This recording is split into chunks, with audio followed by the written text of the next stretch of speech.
The following production is produced by the State University of New York College at Oneonta.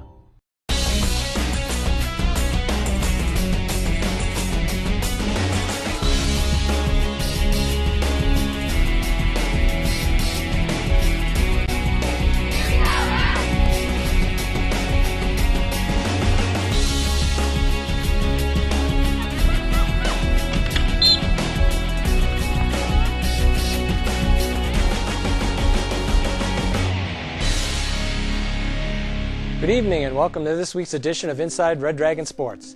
I'm your host, Geoff Hassard, Assistant Director of Athletics and Sports Information Director here at Oneonta. And it's hard to believe, but it is springtime. The spring does come here every year in Oneonta, even though the weather's a little cold. But we're going to talk tonight about baseball. And our baseball team, we've invited in head coach Rick Furchin and a couple of his captains to talk about the upcoming season, as well as recap last year's season where the team earned an NCAA tournament berth. So please stay tuned after the break, and I'll be joined in studio by tonight's first guest, head baseball coach Rick Furchin. What makes D3 special is the ability to participate in my team and within the broader community. The perfect ending to a perfect season. Being a D3 student athlete has completely expanded my life. I learned how to lead. I really found a voice. What time is it? It's more about the experience rather than just a sport itself. Without the experience of being a Division III student athlete, I wouldn't be the person who I am today. NCAA Division III. Discover, develop, dedicate.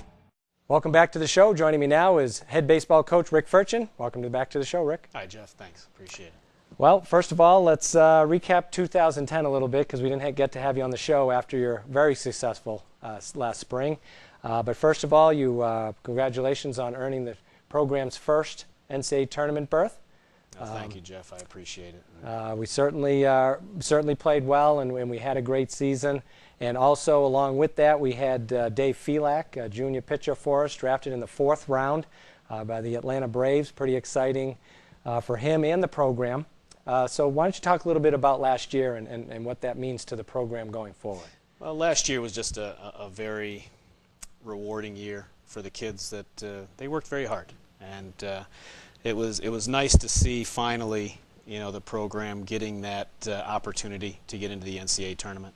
There's been other teams, in the past that have been well-deserving too, but last year's group of kids, they worked hard, and when I got that call and then passed it on to them about 3 a.m. in the morning, it was very exciting for them and for us and for the university and the college. And I enjoyed last year, and I think the kids did too, and they have a taste now that they want to get back. Right.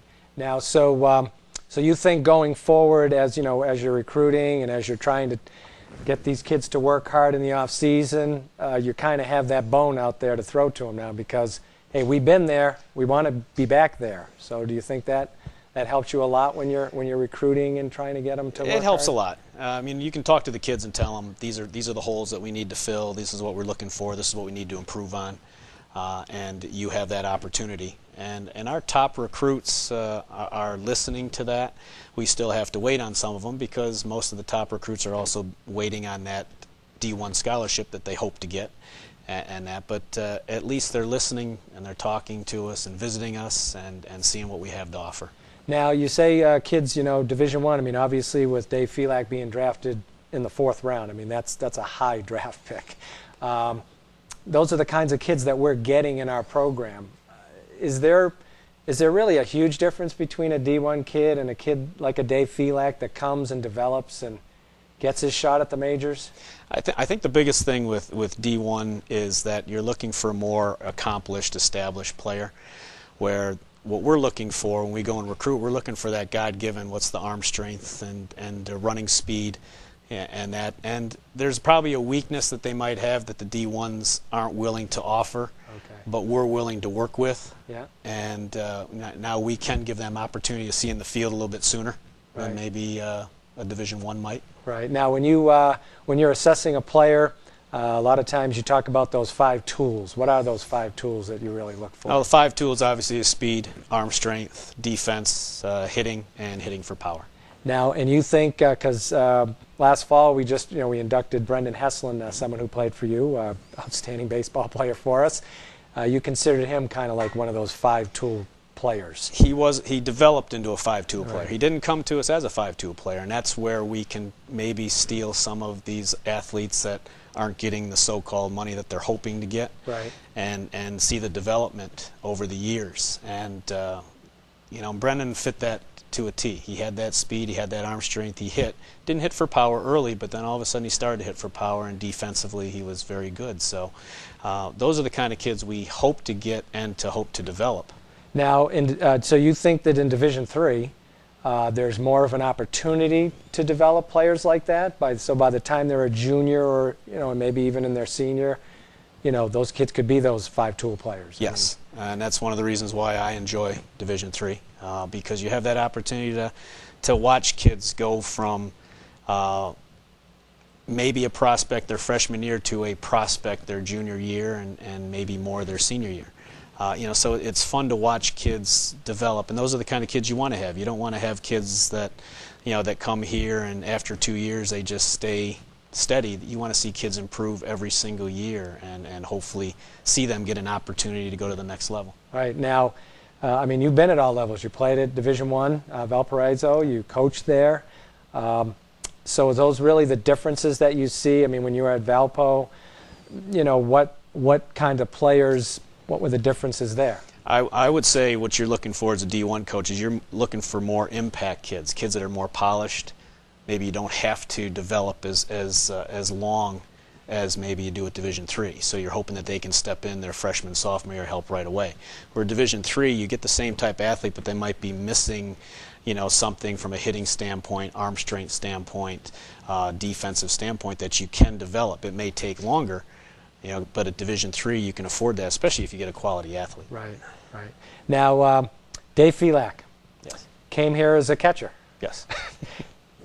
You put a ball in his hand and you said you're going to be a pitcher. It wasn't that easy. No. It wasn't that easy. Dave fought us there for a minute, and he actually came here as a catcher, and he was actually a very good catcher. He just had a little trouble maybe hitting, at that time, but he had such a strong arm that we saw. We just asked him, have you ever pitched before? And he said, I pitched a little bit, but just didn't know where the ball was going to go. And one thing led to another, and he was, again, a perfect example of just watching a young man go from something to what he accomplished. And it's not easy, because if the kids don't want to try what you recommend, it's not going to work anyway. But Dave was willing to listen, to try, and went from that beginning his freshman year to throwing the first ball he ever threw over a backstop down in Florida to now where he's at now. Right. Now, and you say, so they have to buy into the philosophy and really expect what you're doing for them, because you're doing, you're trying to help them get to a point. Not every kid's going to be a Major League Baseball player or get a shot. But if they kind of listen and follow the plan, maybe, who knows? That's the main thing. We're just trying to make them better. And maybe there is sometimes that you have to suggest a change. And when you do that, you have to be patient as a coach, but the player also has to be patient too, because it's not going to happen after one practice or one day. Right. And hopefully they have the faith and the trust in me that I'm not trying to show them something that's not going to make them a better player. Right. And I wouldn't do that. But then again, you got to be careful of overcoaching. There's some kids where you just got to leave alone, and they have a nice swing, or they have good defensive ability, and that leave them alone and just help them tweak to maybe get to another level. Right. Now, was there something, a game that Felak pitched that you said, wow, he could be at the next level? Second game down in Florida his freshman year, after the first game, when in reality I put him in a game in that situation that was too pressured for him. And he, like I said, threw a ball over the backstop, walked 3-4 guys in a row, and we did end up losing the game, but it wasn't because of that. It was my call to put him in there, and I regret that. So he actually didn't see the mound again until the last day of Florida, and all he did was work in the bullpen the entire Florida trip. And then finally that last game, we put him in a situation where we had a 3-4 run lead for 2 innings, and then all of a sudden it just clicked. And he struck out 5 out of the 6 batters he faced, and you could just see the smile on his face, okay, I can do this, and I'm willing to do this, and that was the game that I think, Now, confidence plays a big part of all of it. If he struggled for maybe a whole year, maybe he wouldn't have You know what I mean? I mean, Correct. do you think that could have set him back and maybe he wouldn't be doing what Absolutely. he's doing? Absolutely. Now, because we did see him develop. I mean, his freshman year, he was around 500. Sophomore year, he had a stronger year. I mean, his walk-to-strikeout ratio, I mean, he led the country in strikeouts per 9 innings his sophomore and junior year last year. And, of course, obviously, the scouts took notice of his arm strength. Are those things that come along with that development? I mean, he was a tall kid anyway. He's, what, 6'4", 6'5". He's got the long arms. I mean, are those the kinds of things that also people are looking for? Yeah, the next level people are looking for a certain spec, what I call, and they like the tall pitchers. They like that 6'3", 6'6", type pitchers. Doesn't mean the 5'11", 6-foot guys can't do it, but 90 miles an hour is usually there. Okay, if you're a right-hander, small kid, you better be throwing 90 because anyone throwing 85, 88, 87 is a dime a dozen to them, right. Not to us, but right. to them. So there are certain things that they look for. Mechanically with Dave and with any of our pitchers, I mean, that's something that we try to break down to try to make sure their mechanics are very sound. And right. Not everyone's going to have a God-given arm, but just in that particular case with Dave, you could just tell as he improved his mechanics, his velocity improved. And his freshman year, he was only at 90, 91, and by his senior year, he was at 95, 96, basically just through the mechanics. That right, and when you talk about pitching mechanics, I mean, it doesn't take much for something to be wrong, out of line, elbowed down too low, or, and it could cause an injury. So, I mean, when you're talking about changing possibly somebody's mechanics and trying to get them to, maybe trying to tell them, hey, this is going to make you a better pitcher, how hard is that for some kids? That's where the trust factor comes in. And I think that if the kids see what we're trying to do and he sees positive things from it, then he is going to, say, okay, show me some more, type of thing. And we did the basics with him. I mean, we had to break him down and just, make sure that he's doing all the right things so the next level people say, okay, his mechanics are okay. But now they're also tweaking them a little bit, right. And it's just like anything else. A high school athlete has to adapt to the college program. Yeah. College program has to adapt to the minor league program. Minor leaguers have to adapt to the major league program. So it's a learning, phase for these kids, no matter what level they're at. Right, and we certainly, we're excited. I mean, he's going to be down probably in Danville again. He'll start at Danville, and then maybe move up. And we hope someday we'll see him on TV pitching for the Braves. I mean, he stays healthy. I think he will. Well, we certainly hope so. I mean, he's certainly got the capability. Yeah. This year, let's turn our attention. You've been inside for about 5 or 6 weeks, and we always talk about it. It's hard for the kids. It's hard for the coaches. You just want to get outside. We're going to be on our way down to Florida to play 10 games. Yes. 10-game schedule. We're going to Winter Haven.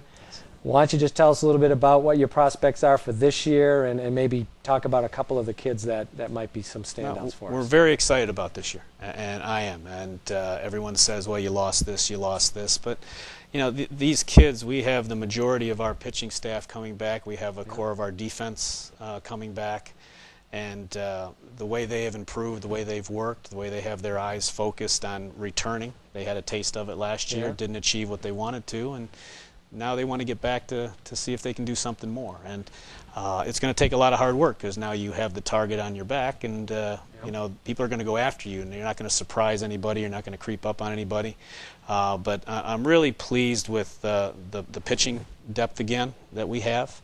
I'm very pleased with the defense, and the hitting has been, very pleasantly surprising this early on that. But defensively, that's been our mainstay with pitching and defense. Kevin Knack's going to move from second base to shortstop this year to fill the gap left by Scott Dubbin last year, and Kevin's been looking very good at shortstop. Second base is actually going to be filled. We actually lost a young man to a season-ending injury, the other day, which we hope he recovers fine. But so we're going to fill probably Mike DeCarr or Matt Wellahan or Anthony Soprano at second base, which they've been doing very well. First base, Pete Lidner is now back healthy. Last year he had a knee problem, and he's back healthy, and he's going to fill the gap lost by Dan Randall last year, and I think Pete being healthy is now going to hopefully put the numbers up too that'll help replace the numbers that Dan put up last year. Outfield, very happy with outfield. Very good speed, arm strength. Mike Center is going to move from left to center to replace Carmine Caputo. Cody Hitt is now back healthy again too with his knee. He'll be in right field or left field along with John Wolfanger in right field, and Mike Mascari is a sophomore very good hitter that'll probably look at left field as well. But the catching position is where we're very excited about. We have a transfer, Eric Wells, that has come in, that has done an excellent job. Brian Murata has returned healthy again. Yeah. His knee is not bothering him anymore, and so we've got some healthy people, coming back now from last year that weren't healthy, that we're very excited about. But again, the pitching staff is where we're very strong. I think our two seniors, Kenny Smith and AJ Bates, are going to be very good, and they are being looked at along with Kevin at the next level. Yeah. Our junior class is very strong, and Jeff Carter, Chris Smith. Chris Tyson is a transfer that we have really high hopes on of establishing that starter position to help again fill the hole that Dave has left from last year. Corey Andreessen, Josh Herzenberg, and we have two freshmen, Zach Lewandowski and Jake Robinson, that have been looking very, very good. So really, I'm very excited about getting started here, because the core is back. We lost good kids last year, and that we're just trying to fill their numbers and their holes, but very excited. Well, and we are excited as well, and we certainly hope that your team can get back to the NCAA tournament. But this year, we'd like to make it a little easier. I think you want to probably just win the SUNYAC tournament and not have to worry about getting called at 3 o'clock in the morning. That's one of the goals. That's one of the steps that we're looking for. Well, we certainly wish you good luck, and thanks for coming by tonight. Thank you very much. Well, I'd like to thank my guest, Coach Rick Furchin of the baseball team. And joining me after the break will be junior captain Kevin Knack. It was not. It was like...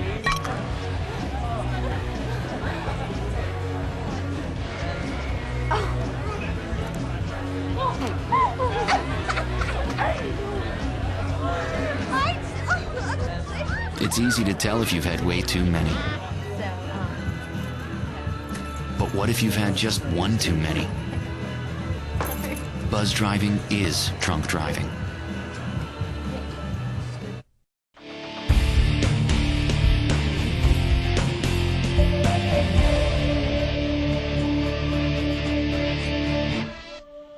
Welcome back to the show. Joining me now in studio is baseball junior captain Kevin Knack. Welcome to the show, Kevin. Thank you. Thank you for having me.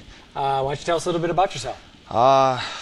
I'm from Ghent, New York. I'm a junior, and I'm a math major. Math major? Yep. And what high school did you go to? I went to Ichabod Crane High School. Yeah? And what was that like, the famous stories? I mean, is that all about Ichabod Crane or what? Yeah, you get a lot of the Headless Horseman stories from the teammates and things. So a lot of snow days down there, so I get made fun of for snow days a little bit. Yeah? Well, we get them here too, so yeah. No change. Well, first of all, congratulations on last year. I mean, we had Coach Furchin on earlier talking about the 2010 season. You were the starting second baseman. I mean, for most of the year, you were hitting like 400, which is pretty amazing. I mean, you had a great year individually. What do you think it meant to the team to go to the NCAA tournament last year? I think it was great. We got a lot more recognition since doing that, and we had the group of guys to do it. And this year, we're kind of looking to go a little further. Not just getting back there, but doing a little more with it. You know, we got one goal in mind, is to win a national championship, and that's where we want to be. Well, that certainly is a great goal. So does that kind of motivate the off-season conditioning? Oh, absolutely. Yeah. That's one thing we like. It's not just a spring sport to us. It's an all-year-round thing, and just a little bit of the taste of the NCAA tournament. We're kind of like, okay, let's work even harder this year to get past there, and go to the national championship. Now, being a junior captain, we don't have that many junior captains. What's that like for you to be a leader on the team? It's good. But I'm gonna try to do anything to help the team out. If they need anything, So, but I kind of look up to other guys too. I'm not just one that is looked up to. So right. I feed off of other people too. Now, because we do have some good seniors. I mean, Pete Lidner's one, and of course AJ Bates and some of the other guys. I mean, what's the what's the team atmosphere like as far as like when you're in practice and getting ready for, you know, we haven't been able to play games yet, but we're going to start soon. Right. So what's the practice has been like? The practice has been pretty intense. Everybody's, you know, going game speed right now, and they're all excited. We all want to get out of the gym ready to go, and you know, we're getting antsy right now. But we all know where we need to be and things. Everything's covered. Coaches have been great, you know, covering every situation. So first game in Florida, there should be no surprises. Right, now you're going to go down there and play 10 games. When you're down there, a lot of times that's where a lot of the pro scouts are kind of hanging around, you know, watching and taking notes and stuff. I mean, do you guys even think, I mean, you know, playing with Dave Felak last year obviously was quite an experience for everyone to be able to see someone of that caliber. Absolutely. I mean, do you guys think about it? Hey, there's a scout over there, scout over there. Not really, actually. We're kind of all like, you know, yeah, there are scouts around, but once that first pitch is thrown, we're all kind of got this focus on where it's like, you know, we're focused on the game itself. You know, it's something we love to do, and, you know, they're almost looked at as spectators now. They're not, you know, they're not really something big as the game's going on. Right. But there to enjoy baseball, watching people play, competing. Exactly. Yeah, exactly. Now, what does that mean to you to be able to compete at the Division III level? I mean, I'm sure you probably could have played maybe at a higher level, maybe, but what was it about Division III? Well, the coaches. I loved, you know, when I was first getting recruited by Oneonta, it was great. The coaches made me feel, you know, very relaxed, you know, and just, you know, they kind of took me under their wing, and now, you know, like, everything just felt great. It just felt right. And myself, I wasn't, you know, ready for Division I level, and they kind of have, you know, made me develop into a better player as the years went on. Right, and that's earlier on the show, Coach Fershon talked about that exact thing, about taking a player who, you know, may be a little deficient in one area or another, but watching them develop. And I mean, now for you in your third year, I mean, last year you really had a breakout season, and so now for you the expectation, you know, get a little better, but certainly would like to have the same kind of season. Exactly. At the plate. I mean, what were the kinds of things that you had to work on during the off season? A lot of things was they kind of, you know, told me, hey, let's get stronger. You know, that was one big thing. You know, and I've been always weak on the right-hand side a little bit hitting, so I've kind of, you know, incorporated that in my off season. So I've kind of tried to attack all my weaknesses in the off season. They've right off the bat let me know, hey, let's work on this, and you know, and they basically prepared me for what, you know, happened last year and things, and they prepared me great for this year. Now, what kinds of things are you looking forward to? You know, we've stated that we want to, you know, win a SUNY championship, win a national championship, but what other kinds of things you're expecting from the team? I mean, those are it, really. You know, that's we all got one goal in mind. There's just one goal, national championship, and that's really it. Now, who on our team do you think would be players to watch?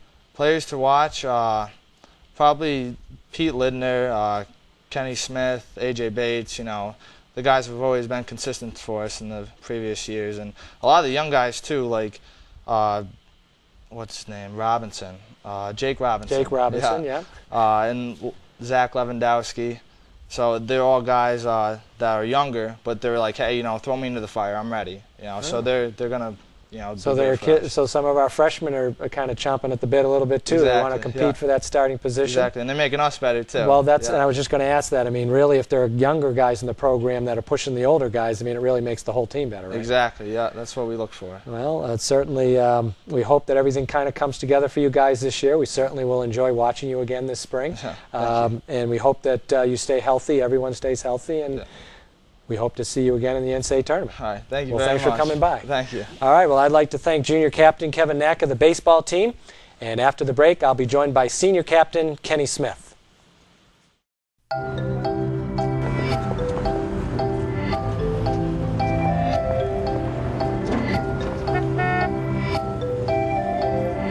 These things we count on every day started as ideas. Ideas from the minds of African Americans. Support minority education today so we don't miss out on the next big idea tomorrow. The United Negro College Fund. A mind is a terrible thing to waste.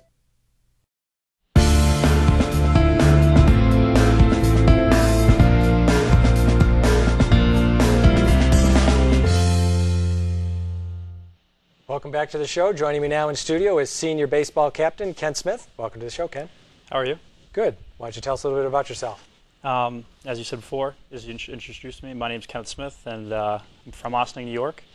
Academically, I'm a senior, but on the field, I'm a junior, and I major in business economics. Now, you say athletically you're a junior. You missed your entire sophomore season, Tommy John surgery. Let's talk a little bit about that, because, I mean, you're a pitcher, so that's your lifeblood. What was it like to rehab and come back from that? Because you were an effective pitcher for us last year on our NCAA team, so why don't you talk about that? Oh, it was a very long and arduous process. Just getting the surgery, being told I needed the surgery.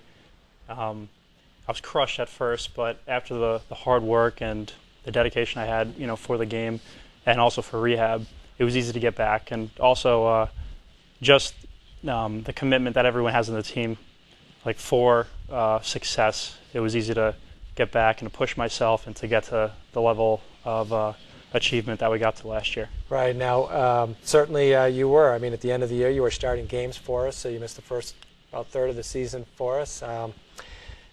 Being able to be part of that success and being involved with someone like a Dave Felak, who got drafted by the majors, and I mean, what was that like for you as a young pitcher, but not really, not a freshman, but someone who was coming back? It was great to first see Dave get drafted too, because I've lived with him for the past 3 years now, and he's been one of my closest friends, and I wish him all the best of luck as he, gets closer and closer to the major leagues and everything else. But just seeing him, just seeing the process of where he came from step one to where he is now, which was, not being able to even throw a strike to striking out 12 in pretty much any given game and leading the nation in Ks per 9. It's great to see what hard work can do to you, and really, how you're motivated by it and what pushes you and what drives you, because really, what he started from into what he is now is just, it's unbelievable. Now, does he share any of his secrets from the strength and conditioning people up in the majors? He does. He sent me some throwing programs and also the strength and conditioning workout that the Atlanta Braves organization gave to him, and it has a lot of great things in it. But it's also, you got to listen to what coach is trying to provide in his program too, and you're trying to kind of mix and match and do both. And I did that this offseason, and it was very effective, I can say that. Now, do you find yourself coming into the season, because of course we're going to start here pretty soon, going down to Florida.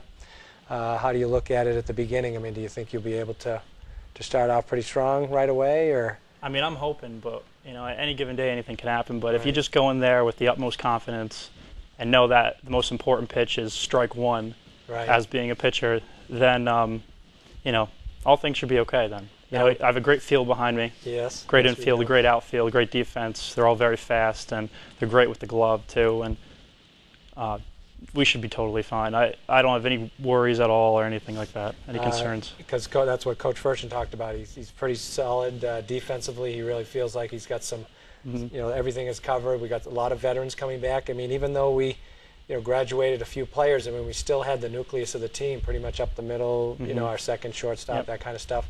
I mean, as a pitcher, does that make you feel more confident? It makes me feel very confident. We lost. You can't really, like Coach says, and we all realize too, we can't replace a Dan Randall or a Dave Felak. But the thing is, though, we didn't lose our core like you were stating before. We have, we still have our shortstop, we still have our second baseman, we still have our third baseman, and we still have pretty much all of our outfielders too. Right. And now we're just, recruiting better talent than what it was before, and just replacing and putting those pieces in the necessary places. Now, do you, what's it like to be a captain of the baseball team? Oh, it's great. It's something that I dreamed about since I was a freshman. As a freshman, you kind of get, pushed aside or looked down on a little bit, and you need to kind of prove yourself. And it was just such a unbelievable just feeling of the team voting me in that way, and I'm glad to be a captain as you. Now, to me, when your teammates select you as a captain, to me, that would probably mean a lot more than just the coach saying, "Hey, we're just going to pick captains." You know what I mean? So that confidence from your teammates, knowing that you're a leader, do they come to you? Not even just stuff on the field, but how do you interact with them? Within the team framework. The thing is that they'll come to me about, what they need to do to improve and to get better. And I tell them, it's great to worry about that, but it's more important to just take one day at a time, so to speak, because it's easy to look 3 months down the road where you could be, where you want to be.